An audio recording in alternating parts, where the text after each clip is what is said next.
Donc moi, je suis Laure Guillaumbard, je suis salariée des Petits Frères des Pauvres. Donc c'est une association qui lutte contre l'isolement des personnes âgées, donc à partir de 50 ans, en situation souvent d'isolement social et aussi de précarité financière. On a aussi ce volet-là, qui s'appelle Petits Frères des Pauvres. Aussi pour ça. Du coup, Adopt une asso nous a approché les Petits Frères des Pauvres et notamment moi en fait sur l'équipe de Villeurbanne à la suite d'une intervention qu'ils avaient fait auprès de femmes qui séjournent dans une des maisons de l'association Le Mar. Et en fait, en présentant, en balayant toutes les associations de quartier, ils sont tombés sur l'association Les Petits Frères des Pauvres parce que plusieurs personnes étaient intéressées pour continuer à garder un lien avec des personnes âgées. Et effectivement, ce qui ressort assez rapidement, c'est notre association, c'est notre public principal, on va dire. Ça a été d'abord un premier échange téléphonique avec une des filles qui accompagne du coup les futurs bénévoles d'Adopt une asso.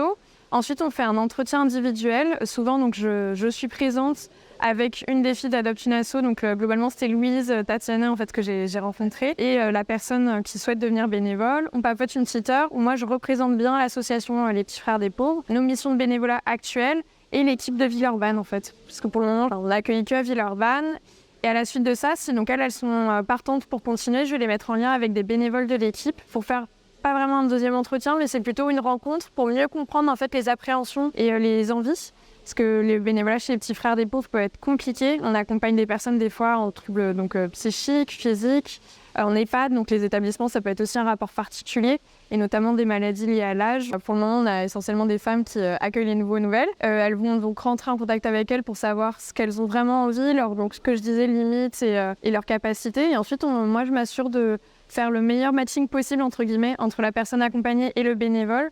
Et ce qui est vraiment un peu coton pour nous, c'est qu'on sait qu'il y a un suivi de la part d'Adopt une asso. Ce que nous, on ne peut pas trop faire. Il n'y a que 3 bénévoles qui accueillent tous les nouveaux. Et Villeurbanne, pour donner un chiffre, c'est 72 bénévoles. En fait, ça les a vraiment permis de retrouver un cercle social et aussi, au-delà d'une activité, en fait, c'est des rencontres et non pas pour s'occuper à la journée, mais c'est pour avoir la sensation d'être utile, de faire quelque chose pendant de son temps libre. Et on a des super belles rencontres. Donc là, aujourd'hui, on a Khadija qui a été diplômée, donc je suis super contente. Et surtout, en fait, qui me dit que ça se passe super bien. Elle accompagne 2 personnes avec qui ça s'est fait instantanément. Enfin, on est super contents là-dessus. Et moi, ce qu'elle m'a dit, en fait, surtout, c'est que au-delà de simplement être aidée, elle est aussi aidante dans cette dynamique-là.